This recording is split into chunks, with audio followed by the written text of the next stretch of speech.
What's going on, y'all? Welcome back to the Don't Fumble Podcast. This is episode 2, and I'm your host, Cooper Grubbs. And today, we're going to be talking about all things NFL, all things football. We get a little fun segments in there as well. Question of the day, my, relationship advice is normal. That's going to be a continuing segment on this show. Relationship advice will be at the end. So if you don't care about football, which while you're watching, if you don't care about football, you can skip to the end, and that'll be where that is. But all right, let's just get into it. We're gonna start off this episode with our predict. Oh, actually, let's react to week 3. Week 3 was as a Cowboy fan, it was pretty horrible. Not great. Very embarrassing. Our defense did not show up. It looked like the 2020 defense with Mike Nolan, who got freaking sriracha sauce in his eyeballs. Like that, it was embarrassing. That's a call back to a press conference that he had where he put sriracha in his eyes. Anyways, but yeah, defense looked horrible. Offense looked stagnant. Couldn't do anything in the red zone. And Joshua Dobbs ran all over us, Pep threw all over us. It was just a bad. I expect. Actually, we'll get into the predictions, but it was just a poor performance. I was at that game, and the environment was cool, but gosh, that sucked. Week 3, what else happened? Week 3, I think I went 9-7 in my game predictions, which is mid. Week 3, I just got off of my mom about talking about this. The Broncos, lost by 50, and that happens every once in a while. Not often, but happens every once in a while. But not when you allow the team to put up 70 points with no defensive touchdowns, strictly offensive touchdowns. 70 points in an NFL game, is crazy. It's crazy. Yeah. Oh, and then Taylor Swift, of course. She's bringing a whole new audience to the NFL, so it'll be fun. I like Taylor Swift. I like her songs. Love Travis Kelce. It's gonna be sad to hear him get obliterated in one of her songs in the next year or two, but hope it all works out for them. But that's our reactions to week 3.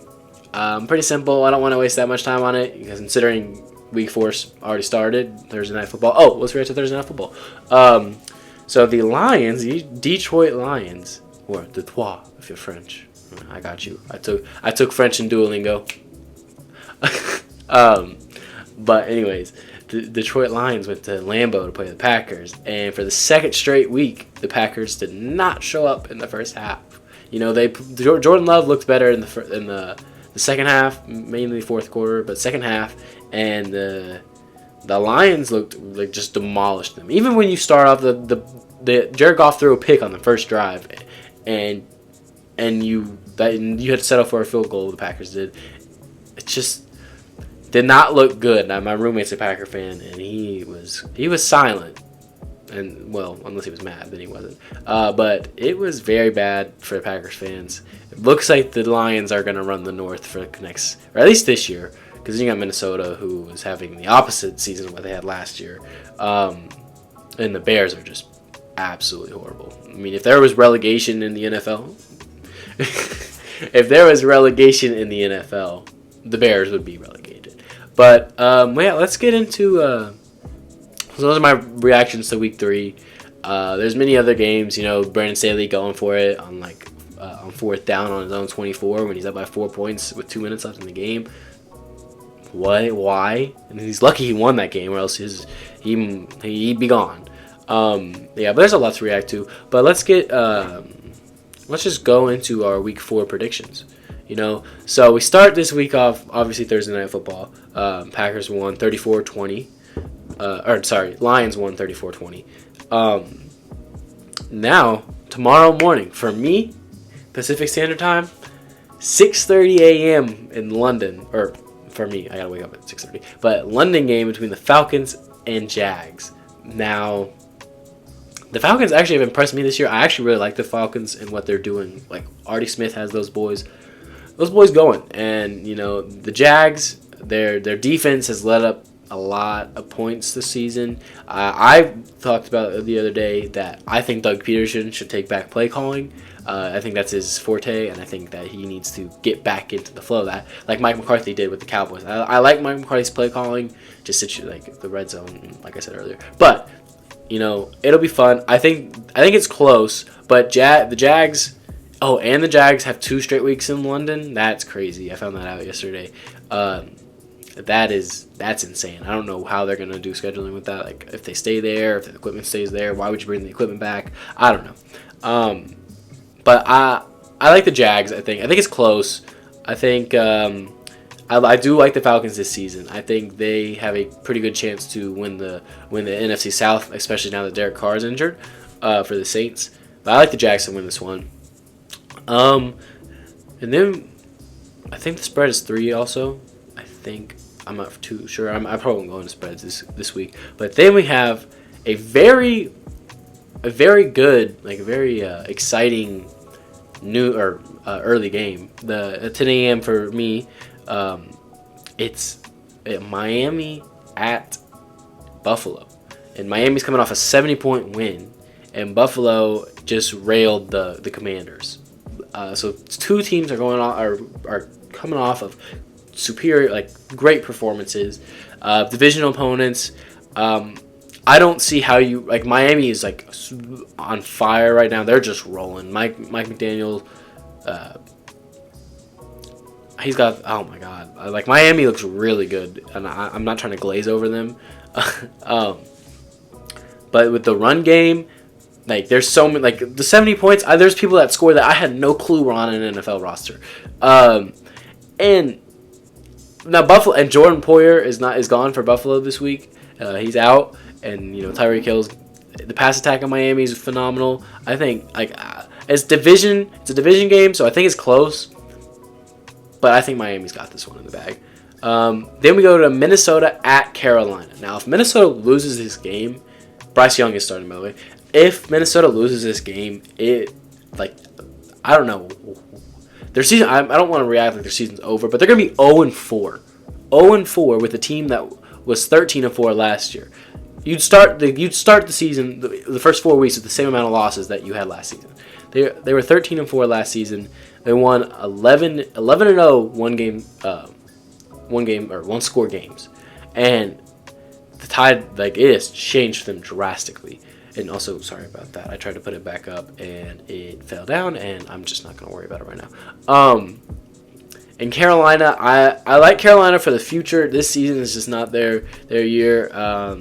Obviously, no one expected it to be. But I think Minnesota gets their first win. Kirk and Jay Jettis is going to put on a performance. So I got the Vikings.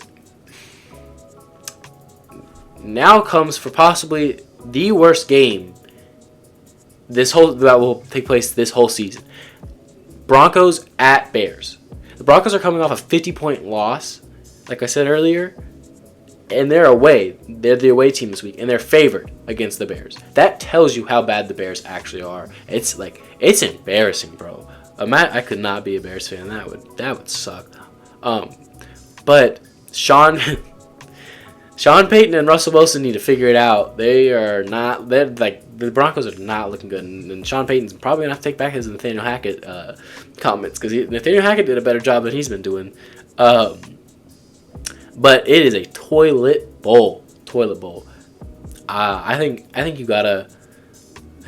the Chicago is just so bad. It's unbelievable. Justin Fields, the whole locker room does not seem great. Justin Fields blaming coaches, FBI raids of the defensive coordinator. Like, what is going on in Chicago? I think you got to go Denver. Denver will win. Denver will get their first. Sean Payton will get his first win as a Denver Broncos head coach. Then we go to an AFC North division game. AFC North division game between the Ravens and the Browns. Now, I'm expecting some thuggish play. The AFC North is all about thuggish football. It's always rough, low score, close, up until the end. It's gonna be very thuggy. It's gonna be very, very. And shout out to Noah, because he wanted me to use that word. But I do agree. It'll be close. It's typical AFC ball. The Browns defense looks really, really good. Myles Garrett is a monster like normal. They've held their opponents to low scores. I know they just killed Tennessee 3. When I checked the score, it was 24-3. It might have been worse than that.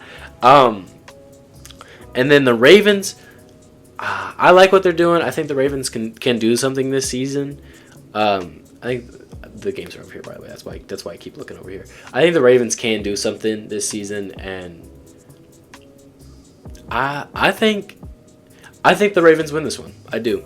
I think, dang, I've taken all the road teams except for Jacksonville, but they're in London. That's crazy. That is crazy. But yeah, I think Denver. I think the Ravens win this one pretty close. It's gonna be close. Justin Tucker, he's been a little he's missed a couple field goals this season. It's only for week 4. Is the GOAT kicker washed? I don't know. But I think the Ravens win this one. Then we go to Pittsburgh at Houston. The Watt battle. I know J.J. Watt doesn't play, but he's there. He's just in the. I know he's in the weight room. He was in the weight room for the Texans this morning with his old trainers. He was super excited to be back. T.J. Watt is a monster.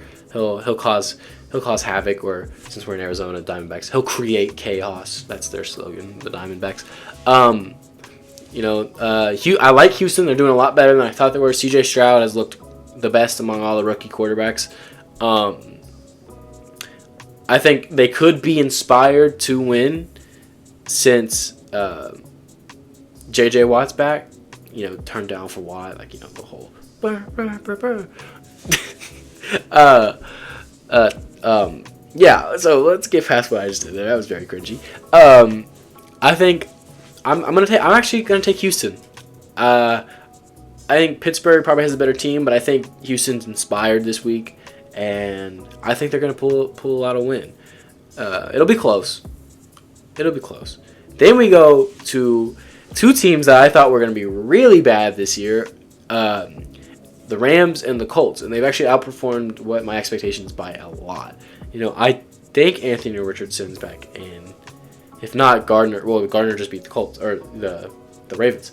So I don't know. And the Rams with Stafford and Puka Nacua. Stafford looks like he's on like a not a revenge year, but I'll show you kind of year. Because last year there was a lot of talk about him and being old and he's hurt. Stafford has been looking pretty good. I really like the Colts. I've always liked the Colts. So I thought they were gonna be really bad this year. I'm gonna go. This is tough. I'm gonna go. I don't know with this one. This one's gonna be really tough. Brett Maher plays for the Rams now. The old Cowboys kicker, the one that missed a bunch in the playoffs, and yeah, the one that he was great that season. Until he got to the playoffs, and then stuff hit the fan, and it was just not good. But yeah, I'm gonna go with. Give me the Colts. I'm gonna go Colts. Yeah, give me the Colts. Pat McAfee. I know you're not gonna see this, but if you do, I'm riding with you. Then we go to Tampa Bay at Saints. Division game. Jameis is playing. Jameis is getting a chance to start against his old team. And Baker, aside from the Philly game, which was not a good pick by me, I see. They've actually looked pretty good this year. I think, but just to speed it up a little, I think the Saints are going to take care of this one. Alvin Kamara's back. I think the Saints take care of this one. It's at home. Jameis will be inspired to beat his old team. Yeah, give me the Saints in the Superdome. Then we go Washington at Philly. Now, last week I picked against Philly because of my bias. And Washington just got stomped against the Bills. So I feel like I got to go with Philly. It's not going to be close. But I will say Washington always plays Philly close. Always. Whenever Philly is on a run, or whenever really any team is on a run. I remember the 11-0 Steelers, who were frauds, in 2020, I think it was. In 2020, they were 11-0 and they lost to Washington. And then when Philly was 7-0, I think it was, last year, their first loss came to Washington. At Philly, too. So, I mean, I could see that, but I think Philly will take care of business this time, and they'll beat Washington. Next, we got Bengals at Titans. Titans have been I have heard nothing come out of their facilities. I haven't heard it's just nothing. It's uninspiring. They got demolished by the the Browns. And I'm not impressed with anything that I've seen from them. And the Bengals, on the other hand, Joe Burrow looks like he's back. I think he looked a little more like his normal self. I know he started the year off pretty rough, but last week he looked more like against the Rams. He looked more like himself. So I think the Bengals take care of this one easily. Titans, just a couple years ago, were very in the AFC Championship game. They looked really good, and I was like, okay, Mike Vrabel got them boys going, but this season they're just not. This is not their season. So I think the Bengals by a touchdown probably. Probably 10. Probably maybe even more. Sorry. Now for our 1 o'clock slate, or for the East Coast 4 o'clock, we got Raiders at Chargers. Now my brother's a big Chargers fan, and after last week's call, decision for Brandon Staley, I immediately texted him and I was like, WTF? What is wrong with your coach? I don't know. I think Chargers have more skill. Austin Eckler is out. Mike Williams is out. So maybe, they're being hit with the injury bug. But I want the Chargers to win. It's at SoFi too. Dang, I am thinking a lot of away teams. But it's what it is.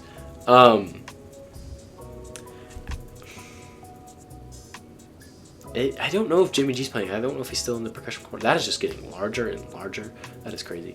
I don't know if Jimmy G's playing. I think he is, because he was participating in rehab practice or something like that. I don't remember. But I picked the Chargers last week. I'm gonna go Chargers again. I think Justin Herbert, I think he can figure it out. Keenan Allen went off last week. Then we go down to Dallas, and America's game of the week, the New England Patriots. I assume it's America's game of the week. I don't know. But the New England Patriots at the Dallas Cowboys. Two American franchises. When you think of America, you think American football, you think of Dallas. When you think of America, you think of Patriots. It is an America Bowl. America Bowl. Ooh, I just spit. That's gross. New England, I think they've actually looked really good. I know they're 1-2. They just beat the Jets, a division opponent, 15-10. I like New England a lot, actually. And obviously the story of this game is Zeke's coming back to Dallas. Jerry Jones is treating this like he's Emmitt Smith, which I get. Zeke was great for this first 3 years, unstoppable, phenomenal. But he's not Emmitt Smith. He's considering him for the Ring of Honor. Put Jimmy in first. Oh my God, just put Jimmy in. And there's a curse, I believe, for the Cowboys. Just put Jimmy in the Ring of Honor, because he's like, oh, Tex Schramm told me to keep this. Derek, keep it tight, keep it small, and limit it to members of the team that contributed to the story of the Dallas Cowboys. And you can't tell the story without them. How can you tell the story of the Dallas Cowboys without Jimmy Johnson? It makes no sense. He was the coach of 2 Super Bowl winning teams. He was the coach that put together the 3rd Super Bowl winning team in the 90s. He's basically credited for the 3 of your 5 Super Bowls. How do you not put him in? You're just ignorant and you're jealous, Jerry. Just put him in. Don't put Zeke in before him. Anyways. Zeke's going to be inspired. Our rush defense last week looked awful. The Cowboys looked awful.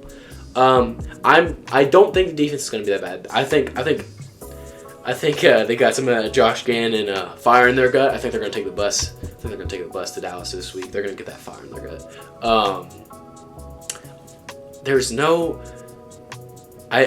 I'm not concerned about the defense. The offense, though, I know they've been working this week specifically on red zone plays, because they have been non-existent in the red zone. CeeDee Lamb, Michael Gallup, and Brandon Cooks have been targeted 6 times this season in the red zone and have a total of 0 receptions combined. Our red zone offense is poo. It is poo, and we've had this problem before. I think in 2020, when Dak got hurt. But this is just not. I'm more concerned about our offense than our defense. I said the last episode, as long as the injury bug does not come in to Dallas, we'll be good. And then Trevon Diggs gets hurt. Zach Martin misses in the last week. Tyron Smith is missing this week and last week. Tyler Biadasz missed last week. Hendershot's hurt now. I spoke as soon as I said it. It went, Dallas seems like a good spot. And it freaking went to the star and just was like to infect everybody. Anyways, if we can get healthy there, it'll be good. Judon could wreck this game with that if our O-line is out. If our 3 of our 5 starters are out on the O-line, especially our Hall of Fame right guard, our possible Hall of Fame left tackle, our center, who's like the quarterback of the O-line, is out, that's going to be rough. I do think that they'll bounce back, though. I think the Cowboys will bounce back. I think it's close. I think Brendan Aubrey, MLS star, not star, but MLS first round draft pick. I think he gets his first game winner. I think we win this off of. I think it's close. Last second field goal. I think Dallas wins. 27-24. I think I listed 24-21 last week, yesterday, but I'm gonna do 27-24. Dallas. Now the Patriots do look good. I really like the Patriots, but I think, and Zeke's gonna score. Hammer Zeke to score. Zeke, when they'll get on the goal line, and Zeke's gonna find the end zone. It's just, and there's gonna be a whole big deal if it's Sony Romo. I don't know who's covering. It might be. I think it's Fox. Yeah, it's Fox. They'll be talking about it. It's gonna be storyline, and then they're doing a whole presentation for Zeke. I don't know how I feel about that, but Jerry can compared it to when Emmett came back to play the Cowboys when he was with the Cardinals. Speaking of Cardinals, next week or after that is Cardinals at San Fran. Now, Cardinals could make a case for being 3-0. They were close against the Commanders. They blew a huge lead against the Giants, and then they beat the Cowboys. So they could be 3-0, but there's no way they're beating San Francisco. The San Francisco looks amazing. I don't have a flaw with them. We're Dallas. Now that Trevon Diggs is hurt, pass defense. Our run defense looks horrible. Our O-line's hurt, injuries. San Francisco, I can't find a flaw with. San Francisco looks really good. I think it's a blowout in Santa Clara. San Francisco for sure. Then we got Kansas City at the Jets. Taylor Swift is supposed to be there, I believe, so Travis Kelce's going to get 2 touchdowns, I guarantee. Jets look bad. Defense looks good. Like, the defense is good, but they're not as good as everyone was saying. They were hyping up to be the number 1 defense in the league. It has not been that. Still good, but it has not been that. Zach Wilson has lost the locker room, the media, the coach, everyone. No one believes in him, and I don't think he makes it to the end of the season. I don't think they stay with him. But give me the Chiefs. Yeah, I'm gonna say I think they win by over 2 touchdowns. Then for the first time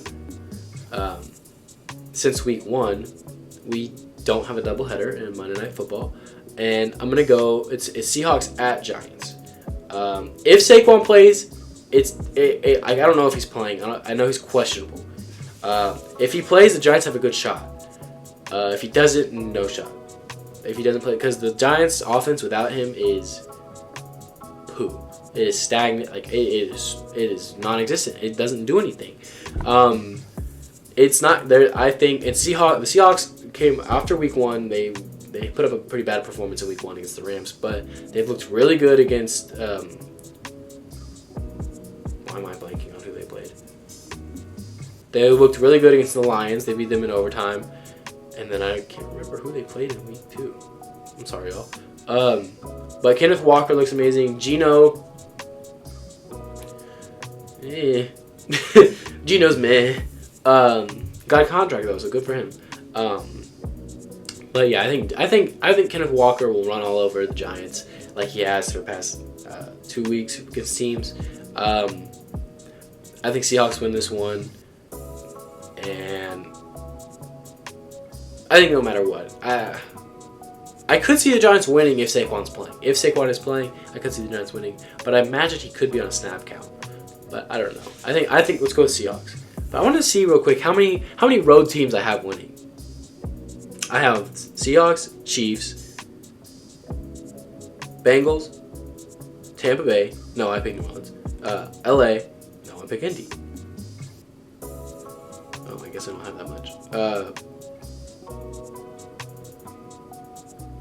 Baltimore, Denver, Broncos, Dolphins, and then... Oh, I guess I didn't pick that much. I guess I just started I guess I switched. Started off the predictions with the away team and then ended it with a lot of home teams. Interesting. All right, y'all. So that's my predictions for week 4. Comment down below what you think. If you think I'm wrong, let me know. Tell me why. Don't just tell me I'm wrong because that's stupid. Give me some reasoning why you think I'm wrong, or if you agree, let me know you agree. And then we'll keep track of my overall record this year and see how I do at the end. But yeah, I hope y'all I hope y'all don't think those are totally blasphemous. But yeah, so next we're gonna go off that. We're gonna go to question of the day. So question of the day. I was asked this by one of my friends. Would you rather be ghosted or let on? Now, and then as soon as he asked it, I was like, ooh, that is a tough question. I think I'd rather just be. Depends on what stage. It depends on how long they've been talking to you, because I don't want to talk to you for like a couple months and then you just ghost me completely. Like that's horrible. I would rather you leave me on and then tell me all that stuff. But if it's like a month or two, or I guess that's a couple months. If it's like you're getting to know them, whatever, just ghost me. Don't leave me on. Don't try and whatever. I think. I don't know, like in the moment I know you'd want to be let on, or people would want to be let on. But then you sit there after it's all done and you're like, why did you do that? You wasted so much time in my life. I could have been looking for other people, doing other things.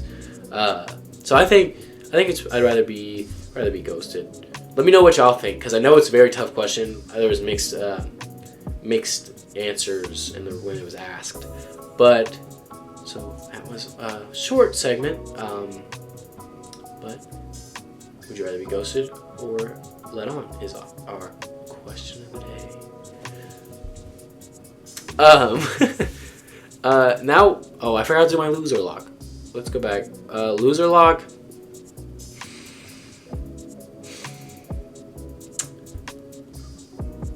There's a lot of games that could flip. My loser lock. I'm gonna be adventurous this week. I don't think Minnesota's gonna start 0-4. I like Carolina, but I'm gonna take Minnesota, lock it in to win against the Carolina. So technically, lock in Carolina to lose. Don't hate y'all, Carolina. Don't. If Carolina fans, nothing against you. That scared me. Nothing against y'all. It's just yeah. I can't see the Vikings starting 0-4. That's crazy. But yeah, I think. Let me know y'all's loser lock down below. And also, while I'm thinking about it, make sure to go follow me at Don't Fumble _podcast on Instagram. That's where you'll see all my cool graphics. Shout out Noah. Me and him kind of make some. He put up the one last week. Also check out his First to Third podcast. He started a new baseball podcast. That first episode I think comes out on Monday. Let's get into my relationship advice, because I know everybody cares about what my relationship advice is. And, it's always going to be good. I'm not going to lead you down. Shout out Sonia. She helped me come up with this. I asked her some questions like, hey, we're always going to, it's not always going to be me giving the advice. Hopefully, eventually I have people on the podcast to talk to y'all, talk to everyone, give their own opinion, so that there's two opinions on mine and then whoever's with me. But we were talking about when are you emotionally ready to date? Don't just, when you feel alone, don't just start going around messing with other people trying to fill a void, because that void can, like, dating shouldn't be someone, like, a relationship shouldn't be someone coming in to fix you. You need, like, it is a partnership. Yes, they will make things better. They will make life better. They, like, when it's the right person, it'll feel great when it is the right person. But you can't get into a relationship with like a hole, you know? Like, if you can't live without being alone for a little bit, if you can't be happy with yourself, then you can't be in a relationship, because you can't rely on them to fix everything. Because that's what you're doing. Even though you're not saying, hey, do this, do that, you are relying on them to keep your happiness intact, and you can't do that. So don't go shopping around for other people, for other dudes, other guys, other girls, other women. Like, don't go shopping around for people when you're not ready. And it takes a lot to know that you're ready. But all you're gonna do when you shop around is you're gonna hurt yourself. You're gonna put yourself in a web, and you're gonna hurt the other people. And you don't want to hurt other people. Like, it's one thing to hurt yourself, like, emotionally, like, you don't, like, unintentionally hurt yourself, but don't do that to other people. Don't make a whole map of who you've, like, there's no point in shopping. Just take care of yourself first. Be happy with yourself. And then that special someone will come. They'll find you. Like I believe in soulmates. I think people are destined to find each other. It's just a matter of when and a matter of how. Like, all right, sorry about that. Had a little stutter. But don't, like, right now, I forgot where I was. Just, yeah, I don't remember where I was. I kind of stuttered and lost track. But the main point of this theme or segment was to just be happy with yourself before. Oh, that's what I was talking about. I was talking about being soulmates. Soulmates. I believe that there's someone made specifically for you, or who will come into your life. Like God's plan. I know, not talking about drinking, but God's plan. There will be someone for you, and you will find them. You don't have to search them out, I believe. Now, you can't just hide in your room. They're not going to remember. But it will happen. And you'll know, I do believe, you'll know when you love someone. When that person is the right one for you. So that's going to be it for my relationship advice. Is there anything else I want to talk about today? Oh, fantasy. Let's bring up my fantasy. Now, y'all, fantasy football. Y'all, I don't really want to say my record because I don't want to jinx it, but you know what that means. My quarterbacks in fantasy have been,